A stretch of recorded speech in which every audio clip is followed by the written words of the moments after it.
मी यांना एखादी गोष्ट आणायला सांगितली आणि त्यांनी तीच आणली असं कधीच होत नाही आमच्या घरामध्ये. तर मी त्यांना फ्रूट निप्पल आणायला सांगितलं होतं, पण त्यांनी हे हॉस्पिटलमध्ये यूज करतात ना, ते निप्पल घेऊन आले 2 आणि एक तिसरी आणलेत नंतर जाऊन. तर ते पण त्याच्यामध्ये त्याच्यामध्ये दुसरं फ्रूट घालता येत नाही, काही नाही. ते असे निप्पल घेऊन आलेत. तर असं आहे आमच्या घरी काहीच म्हणजे सांगितली ती वस्तू कधीच येत नाही, दुसरीच येते.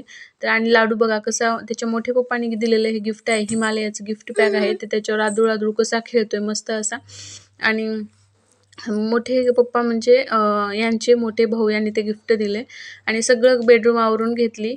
आता ही बॅग जी आहे लाडूचे कपडे आहेत, तर त्याला छोटंसं कपाट मागवावं म्हणते त्याच्या कपड्यासाठी आणि ते भांडे वगैरे बाहेर टाकले, खरकटं ते आहे ते बाहेर नेऊन टाकते आता. आणि पातेलं ठेवले लाडूसाठी अंघोळ घालणे, त्याला पाणी तापवायचं होतं. नंतर आमचे पाटील झोपी जात होते, झोपी गेले छान असे. तितक्यात ते पण आले आणि ते पण सट्टा असं झोपी गेले तिकडे हॉलमध्ये पांघरून घेऊन.